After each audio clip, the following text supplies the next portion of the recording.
Hey, so it's a very good day for the conversation because we have Dr. Rafael Martinez joining us. Dr. Martinez is an assistant professor of Southwest Borderlands at Arizona State University, where he teaches courses on the American Southwest, Arizona history, and the U.S.-Mexico borderlands. His research focuses on immigration, migration, and the U.S.-Mexico borderlands, exploring how communities in the region contribute to the social, political, and economic fabric of the United States. He is the author of Illegalized Undocumented Youth Movements in the United States and is actively involved in conducting oral history interviews as well as broader efforts to document migration, memory, and belonging with Latinx communities in Chandler, Arizona. Dr. Martinez, I am thrilled to have you on the show today. Welcome. Thank, thank you for having me. It's a pleasure to be in conversation with you today. Thank you. I have so been looking forward to this conversation and hope that you will share a little bit with us about how story and the value that sharing story and lived experiences brings to our world today. Yes, I think that I'll start by saying that story is really important to us individually, for every person to understand who they are, where they come from, and where they would like to head in the future. And the more that a person wholeheartedly understands their own story and fills in those gaps as they move along their lifetime, the better that sense of purpose, that sense of who they are, and sense of belonging really gets amplified in their lifetime and experience. I know that was definitely the case for me, right? As a first generation immigrant student, uh, when I arrived to the United States, when I started asking those critical questions about my own story to my parents, to my community members, and to the elders in my community, and then later on in education, is where I really uh, began to understand my trajectory and where I wanted to head to, which for me became to be an educator. Because now, as an educator, when I'm able to get students to think critically about their own stories, their community stories, and the larger history that we're a part of, I think it's how they're able to make sense again of their own experience and the worldview that they want to have outwardly. And so I think that's why really story matters, again, at the individual level, but also for us to start thinking consciously about the society as a whole. That is very good. Thank you. I was trying in my mind to put those things together, and now that you've explained it, it feels like maybe I'm beginning to understand a little bit more about story and what it means for, the documented and undocumented community, basically. In your book, Illegalized, you explain that undocumenting is employed both as an activist strategy and as an alternative to the state's narrative. Can you expand on that a little bit for us? Of absolutely.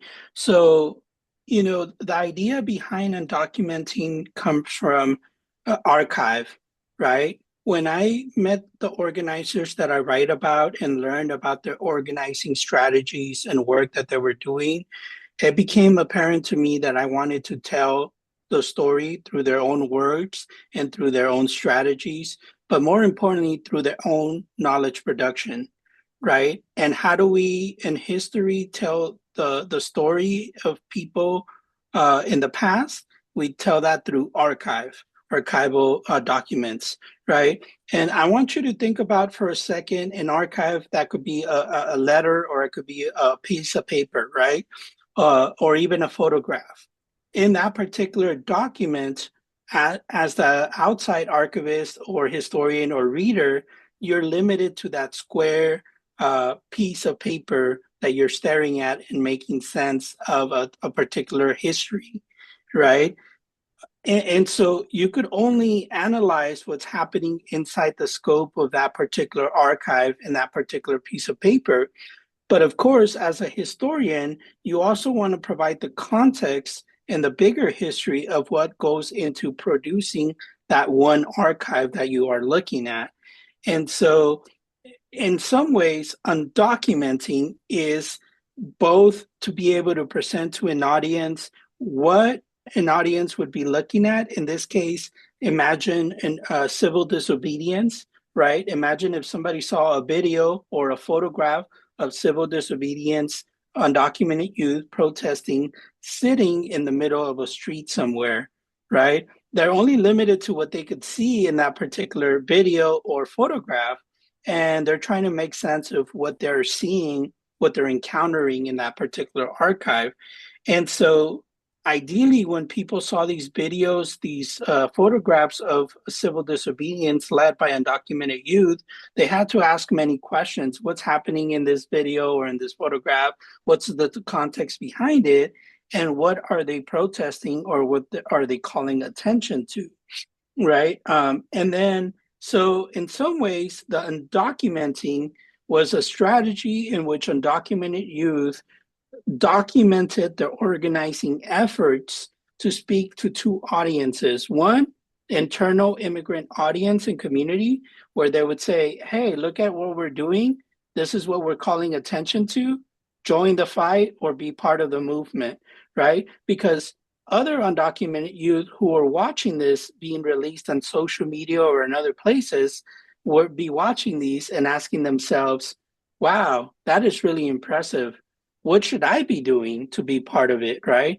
How can I be part of this movement, or how can I do this in my own community, or do similar actions? So it was speaking to an internal audience, and then it was also speaking to an external audience who is basically, allied people with privilege of citizenship in this country, and it was similar to them. What are they fighting for, and how can I, with the privilege of citizenship or knowledge of and skill sets, useful resources, what can I bring to this movement? And so the undocumenting is being able to document an organizing effort and speak to those multiple audiences simultaneously and show them the reality of what immigrant communities are living in a particular moment. In this case, in some of the case studies in my book, it meant showing them the human rights violations that are happening inside of detention centers that people may or may not be aware of. In other cases, it meant, the extent and efforts in which the federal government or a country would go into detaining and deporting people who basically don't have a criminal history but are being criminalized nonetheless, right? So it's telling you that document, that organizing, it's presenting all this evidence to people to show, the reality of what immigrant communities have to face every day. And then finally, it's also showing us that life does not have to be what is presented in this archive. What if there was a different reality? What if we didn't have to treat immigrants this way? And what if immigrant policy were not what they are today, right? And so the undocumenting piece is the undoing of those lived realities towards imagining a much more just and social future for immigrant communities and for all to coexist in a country like the United States of America. I see. So now I see how your process of undocumenting has really led me to my project.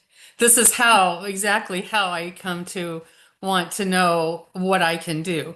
And so many other people that I've talked to in my same privileged position who have said, we need to be able to do something. So Absolutely. that fascinating, very fascinating. You also kind of coined the term documented. So can you tell me a little bit about that and what it means? Yeah, so I'll say that I didn't coin that term. That's a coin that has been widely used in undocumented youth social movement circles, but certainly in broader society. But I use it certainly and identify with it. It's basically meant to be people, sorry, it's meant to be used for identifying undocumented youth who qualified and benefited from the Deferred Action for Childhood Arrivals program, or better known as DACA, that was implemented in June of 2012 by President Barack Obama, where basically it's a 2-year permit that is given to qualifying undocumented youth who don't have a criminal record, who are on their way to work, being enrolled in school, or being productive members of society. And so it's a 2-year permit that gives them a work permit and also some sort of protection towards being detained and deported from this country.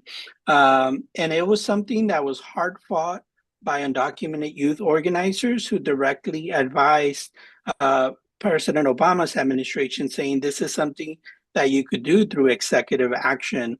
And so when it was implemented, undocumented youth who qualified for the program began to use the identifier documented to be able to show in their identities that they're still undocumented, because DACA does not lead to a pathway to citizenship, but they have a level of protection that the larger immigrant population might not have access to in that protection.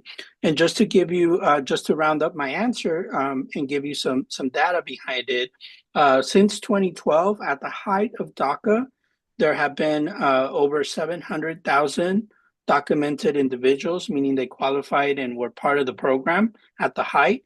At the current time, it's about 500,000 individuals who are still enrolled in DACA.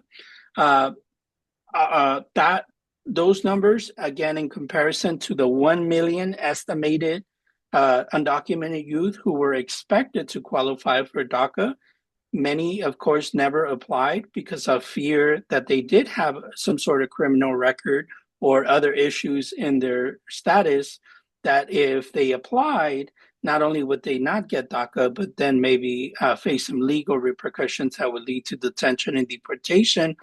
And it's also important to note documented identity in comparison of the larger immigrant population, which is expected to be around 11 to 14 million undocumented people living in the United States. So it's a small fraction of people, but also it also, I think, is a great case study to show that if you provide a pathway of protection in a working permit, we have seen that that documented generation has gone on to become, professors, doctors, lawyers, essential workers during the pandemic, many other really amazing, workforce essential to the United States. They became homeowners, they became parents, they became head of households in many instances. And so it's a story of success by many equations, but it has also become a story of threat in the current political climate, because we just saw that in Texas, just earlier this year, it was ruled that DACA was unlawful. And while it was not remained unlawful at the national or federal level, the state of Texas in their court systems did deem it unlawful. And therefore, anybody with DACA in the state of Texas, it's no longer accepted in Texas, only outside of Texas. And the reasoning for this was that DACA recipients were taking American jobs, which leads us to understand that the issue was never that we were taking jobs, right, in terms of like low paying jobs. The issue is now that we're also DACA recipients, that is, are taking white collar jobs. Mm-hmm. And so we see how that narrative of immigrants taking gets criminalized, but the focus of the contributing, which is huge to the US economy, but also in bigger things that can't be quantified. Again, just to mention one point, COVID and all the essential workers, that were thousands of numbers of DACA recipients helping the country out through those particular moments of hardship and stress. that part of the narrative is not emphasized in the current political and media landscape. Absolutely not. And as apparently, according to some members of our current administration, now it's all of the Latino fault that we can't afford housing anymore. So, it's Exactly. they're at fault for everything. So, I can't, I'm finding it hard to maintain these days my mouth. So that's very good background on DACA to know and to understand, what our formerly protected DACA students and now, valuable adults in our communities are facing. So that kind of leads me to what we were talking about earlier and how you, through your actionable research, are supporting students and future graduates, many of who are DACA students. Yes, absolutely. So currently, I am part of a committee. I'll mention a few things here that I think is important to note. But currently, I am part of an advisory committee that is part of the President's Alliance of Higher Education and Undocumented Students. And so this is a really big uh, uh, uh, um, conglomerate of institutions across the United States that are members of this big committee, larger committee of President's Alliance. It was actually started by ASU. ASU is a founding institution, and President Crow was very adamant about getting this going. And essentially, what happens is that institutions who join this alliance, if you will, they basically get to contribute to this alliance, but then they also, the benefit is that they get resources and best practices on how to support immigrant students, international students, refugee and asylum based students in their institutions, and keep up with some of the changing political climate around the US. The committee that I'm particularly a part of with the broader President's Alliance is aimed at how do we support future, current and future grad students who are coming from any of these demographic of students. And I could tell you that, and I'm happy to share with you after our meeting today that will complement what I'm saying here, is that we have seen in the last few decades and years, I should say, those numbers of grad students coming from these backgrounds steadily growing into really positive and healthy big numbers. Part of our committee work is understanding why the number of students is growing, which is a positive thing, of course, but how do we sustain and like grow that even much more so? And so we've developed about a valuable amount of resources. One that I'll share is literally like a platform on the website that if you are a prospective graduate student that wants to say, I'm looking into grad school all across the US, I'm an undocumented student or a student with these backgrounds, identifiers, what would it like? What would it be like for me to be a grad student, considering that status in, say, the Midwest, the South, the East Coast, the West Coast, and then narrow that down and specifically into institutions. So looking at the state policies and positively or against these policies against these students, and then also looking at the particular institutions and the policies that they have towards supporting this demographic of students. And then it offers as the website continues to grow and the platform continues to grow, it'll be really expanded into even much more data and information that the students would get more information to help them inform the best decision for them in choosing graduate programs. And that has been really grateful for me to be a part of that ongoing work that develops that. We're also looking at developing Undocu Scholar mentoring programs for future prospective students who are looking to go into grad school, and really emphasizing the idea of calling them scholars and thinking of themselves as scholars as continuing to develop this knowledge production in the U.S. that becomes really important. And so again, through this work, I've been able to do that. And then since my book came out, going back to the book, it released in fall of 2024. And then I've been really privileged and honored to have been invited to many spaces. The first year I did over 20 book talks and traveled to over 20 different places to give these book talks. And then this year I've continued that this semester and then again next semester. But the thing that came out of that has been more really aligned with this goal for me is that I met undocumented scholars from all across the nation doing really amazing work that I want to think about how can I offer a platform to those voices and to those students. Some of them I'm serving on their committees now for the doctoral students, which I'm really happy to be doing and meeting, and interacting, and engaging with students on that level and supporting their work, of course, through mentorship and guidance. And then I also produce a podcast called Undocu Talks, and I'm currently in the works of producing a season that would be interviewing these folks that I've met across the U.S. who are doing amazing work and offering them a platform to talk about their successes as undocumented scholars in developing that identity, but also a little snippet about sharing what work they're working on for other, people in academia to learn about them and connect with them and support them in different ways. And then finally, my research has really steered in this direction as well.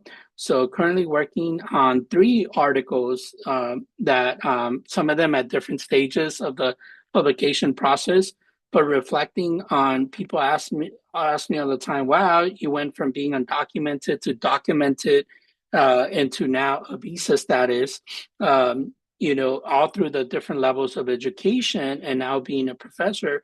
How did you do that successfully? And I've reflected on that question a lot these last years of like, how did I do that successfully? Well, of course, I did not do that on my own. I did that with much help and support from different community mentors, femtors, and different strategies, different knowledge systems. And so the 3 articles that I'm writing kind of address that question right now of answering that question. How can undocumented scholars develop their own identity and be successful? And how can we in academia and different institutions support them and offer them help in these different ways? And so I'm also producing research that will hopefully help and guide other folks into that process right now. And so hopefully that gives you a little bit more context of how I'm hopefully doing this in a cyclical, community-based support approach to researching, but also doing action-based work to support these demographic of students. That is so very exciting to me. I have been compiling lists of resources, humanist voices, progressive voices for people to follow and listen to, and all of the generous list of sources that you provided me with. I've already done some work on that and putting this all together. So I will love to follow up with you after our talk and get the links to your podcast and to the other platforms that we were just talking about so that I can add that because I would like to be able to help amplify, your voice and their voices as well as much as I possibly can. So Certainly. yeah, so and then the other thing that you were saying that you are involved in is working with mixed status families and how they're experiencing the moment, which I'm very, very interested in finding out what your perspective is and what they're going through right now. Yeah, I'm happy to share a little bit more about that. And so I think all the projects that I always do always have which is I think what you're learning in your own project, right, is recognizing our positionality and how we come to a particular topic or project, and that's important to share because it opens up our avenue to say, this is how I came to this project. This is my positionality in regards to that project, but it's also how I'm learning through these different people and sources the directions that we should be taking. I think that's really powerful to do in any of our studies.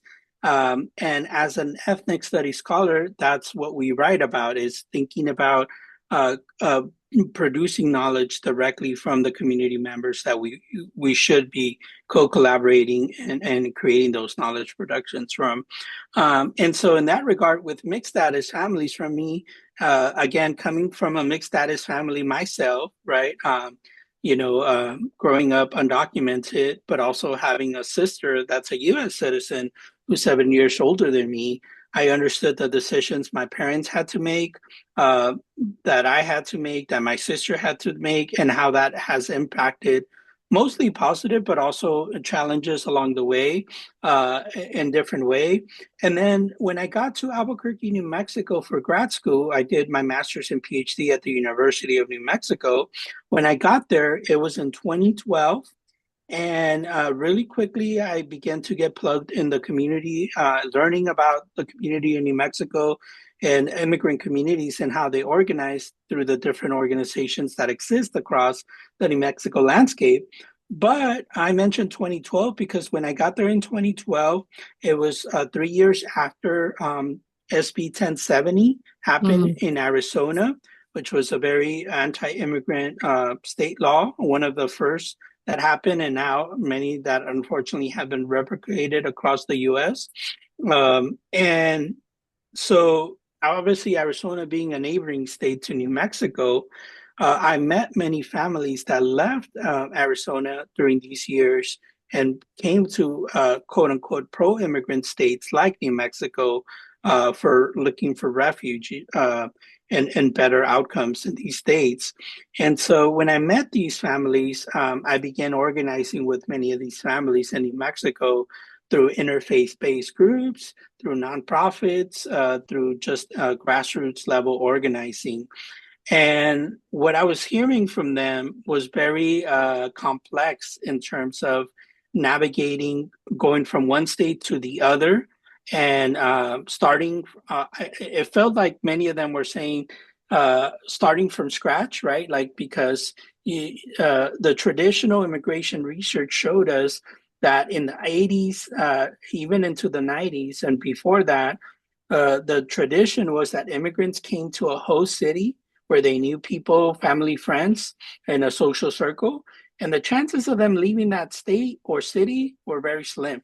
They weren't going to go to another state or another city because of all the different factors. The reality in the migration trends now shows us that immigrants moving to the US are now migrating to 3 or 5 cities before they could find really a place that they could call home and sanctuary or safety, if you will. But what I began to find out was that many, like these labels that we use, pro-immigrant state or anti-immigrant state, just to use again example, Arizona anti, New Mexico pro, were much more complex than just simply labeling them as such. What I mean by that is that while many immigrant families who migrated to New Mexico during this time period faced immigration stability to their status, many of them would face other types of challenges that they never faced in Arizona, such as economic stability, police violence, federal lands that would lead to immigration issues. And then, of course, again, this idea of getting started all over again in the US was very prevalent across many factors. New Mexico is also a much more poor state, economically speaking, than Mhm. Arizona. It has a poor education system as well. So many people spoke to all these factors and leading it. So it complicated the notion of pro-immigrant immigrant states. Now, why does this matter in the current moment? Even though we're talking something that happened now over 10 plus or a decade plus years ago, is that that data that I'm currently working on, and which I'm hoping actually will be my second book project in a post 10-year process, is that I'm hoping to tell those stories, not to hide them under the rug as something negative that happened in Arizona, but something that we could continue to learn from. Because unfortunately, in the current political moment that we're living in, mixed status families are having to navigate political repression at the federal level that is now trickling into the state and local level. That idea of migrating is much more realistic for immigrant and mixed status families in today's atmosphere, right? So if we're thinking about how these families are making those decision making process, uh, this is where I think that this research will be really helpful, not only in the current moment, but you know, hopefully thinking of whatever future immigration directions this country goes into. Um, and more importantly, just to round up my answer there, is that is a constant reminder to the general public and an American public that most of the time these decision making process of migrating across states, the people that it most affects is US citizens, Mhm. not immigrants. So this repression that we're having against immigrant communities and mixed status families, the biggest impact it's having is on US citizens. One, because it's US citizen children that are not fulfilling their full potential and receiving their full benefits as US citizens because of all this repression that's happening. Number two, because as we saw the example with SB 1070 in Arizona, the economy tanked, and it took a long time for Arizona to recover from all of that anti-immigrant rhetoric that happened in the state economically and politically. And also, you spend so much time, energy, and effort investing in the education of those children, investing and those families contribute to the economic well-being of Arizona for so many years, all for what? So that they could leave and then go and contribute that to another state, and that potential is now gone from your state. It just doesn't make sense at any levels. And so that's what I'm trying to show in my broader research with mixed status families, but also get it to the grassroots level as I did with my first book by being able to show the interconnected web that goes into supporting mixed status families through these different challenges and the complex resilience that goes into these mixed status families making these different complex decision making process. Mhm. So are you, I mean, the cruel and brutal tactics of this administration and what our immigrant friends and neighbors are facing here, are you finding that with all of these many resources that you provided me with, are you finding that our immigrant population and our refugee population is not reaching out for help from those resources as much as they once did? No, what I'm actually finding out is that these resources become much more crucial and important. Uh, but two things to that statement.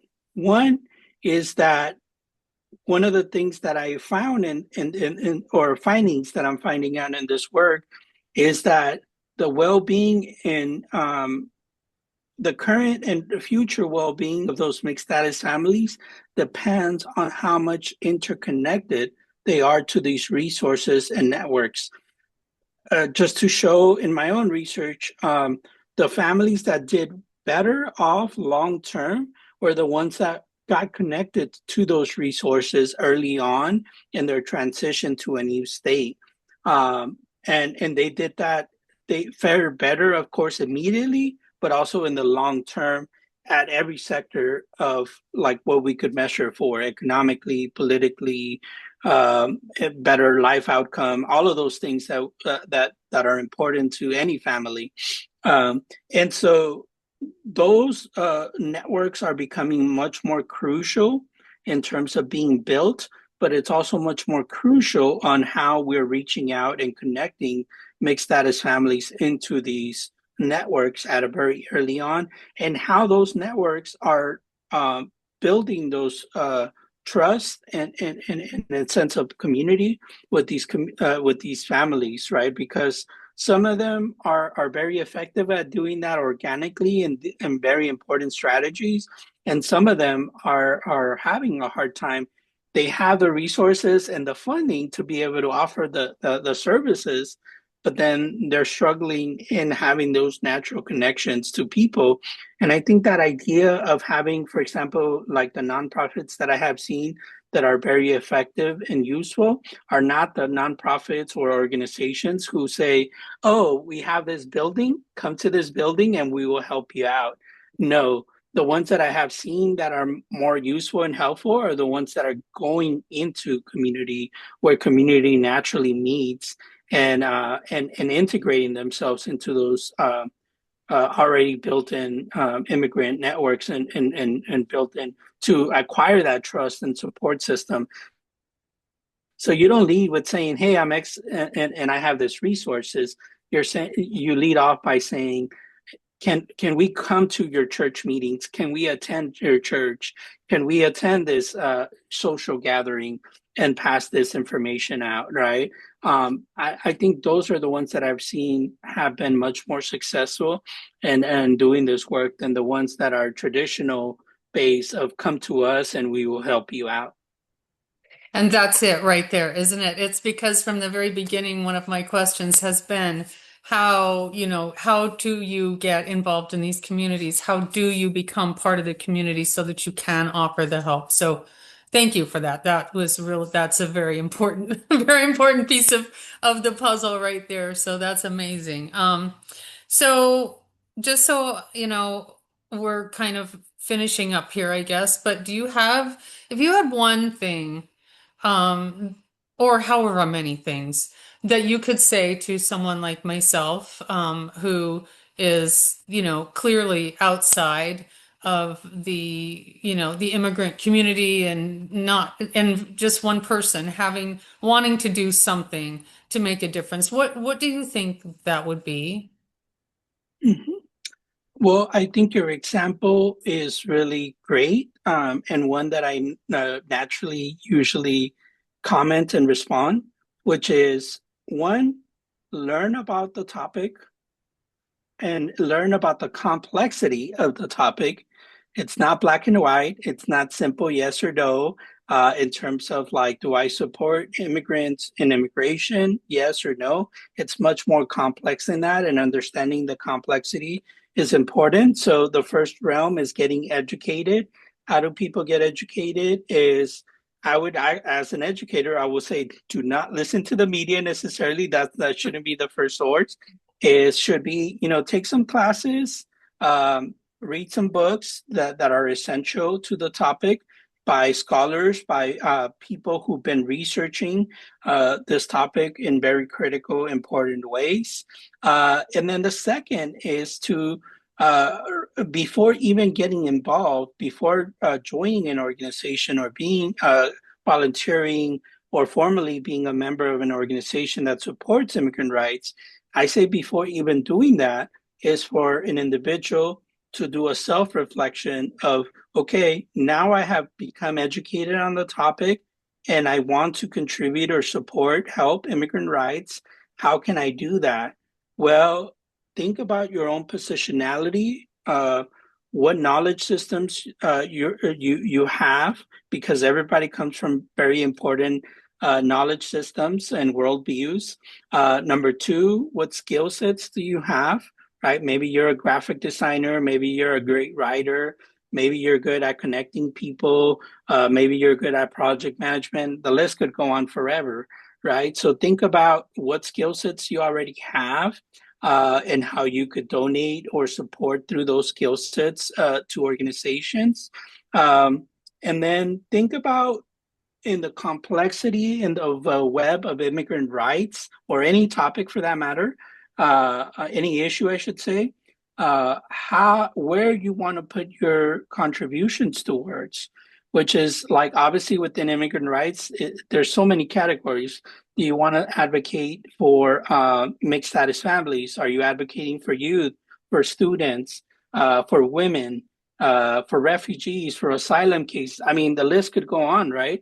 And so thinking about what you're most passionate about can help you narrow that down in terms of where.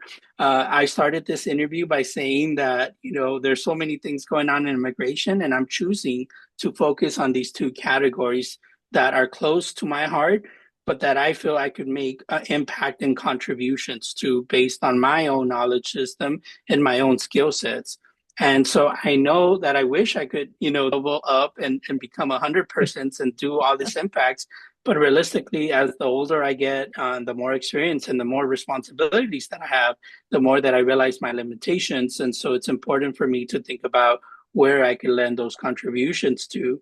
And then finally is to do a landscape analysis of local, state, and national organizations that you might be interested in being involved with, and try them out. What do I mean by try them out? Is simply, attend meetings, attend events, and obviously introduce yourself. Don't just show up and be, because these are very personal and very trustworthy spaces.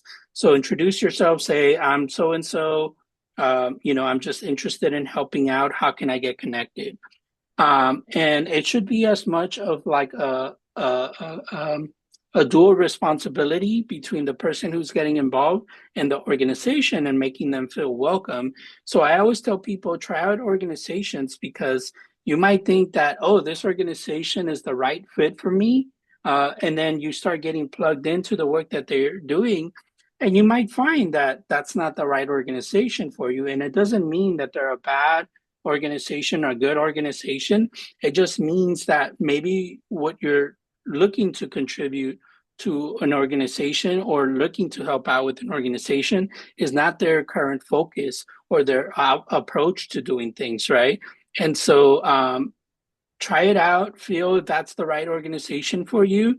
And if you feel that it's a natural fit and you want to move on and you become more formalized, either by a role that you might take in the organization or support particular groups of working groups that the organization might have, then join it that way.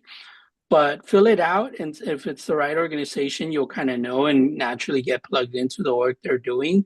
And if it's not, think about other organizations that you might want to also contribute to. But think about, I would always tell people start at the local level because immigration data shows us that immigrant rights organizing has always been much more effective at the local level than even the state level, than even the federal level. And so look to get involved at the local level, then maybe think about what are some of the statewide networks or organizations that are in your area.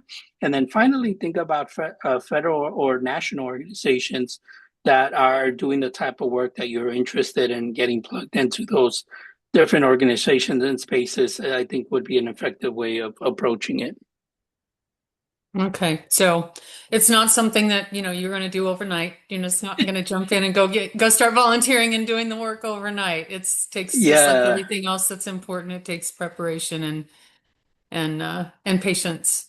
yes, and showing up. Showing up, I cannot emphasize how important it is. I've always been of the approach that I just show up to as many things as I physically can, and really quickly get a sense of like, this is the right space for me, or it's not the right space for me, and this is where I want to put time, energy, and effort, or this is not where I want to put energy and effort into. But showing up is will really guide you towards those directions, but also showing up means a lot to people because all of these organizations and communities are looking for support at multiple levels, and showing up is the least that we could do at any of those levels. Mhm. Well, certainly this conversation, I really appreciate it. Is there anything else that you are starting to work on, or anything else that you wish you could be pursuing but you can't right now? Anything like that? Hmm, that's a really good question. Well, I think that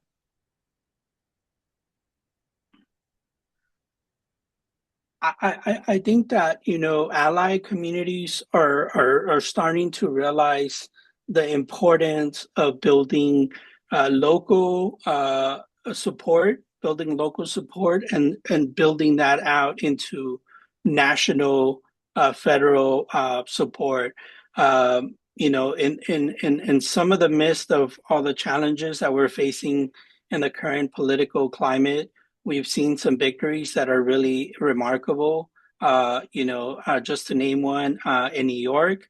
And I'm not saying a victory in terms of who was elected there and the politics, but just to see that people are responding to the current moment in these different ways.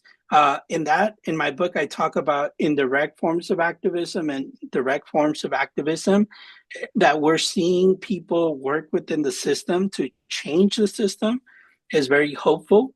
But also, people are still taking to direct forms of activism, which is civil disobedience, protest, and in particular, for me as a social movement scholar, to see the current civil disobedience that's happening, that quote unquote is still peaceful and hasn't given motive to the political system to categorize it as all of the things that it wants to label it as, and give it justification to use its full force and violence, hasn't really been met because of the organizers being very strategic and very still doing civil disobedience, but not in a way where it's going to lead to those efforts that the political system wants to use to justify its means.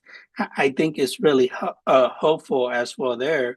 And so I would say that for me as a scholar, it's important to pay attention to those trends and ways of organizing. And then in terms of how I'm to get organized, is telling, again, thinking about what that means to undocumented youth and students and how to support that demographic. And then also what that means for mixed status families who are trying to make sense of the larger, broader political climate. So I think that's where I'm looking to work on and do. And then also just, thinking about what that means again to each one of us individually. For myself speaking, what does that mean in terms of like what I want for myself and my family?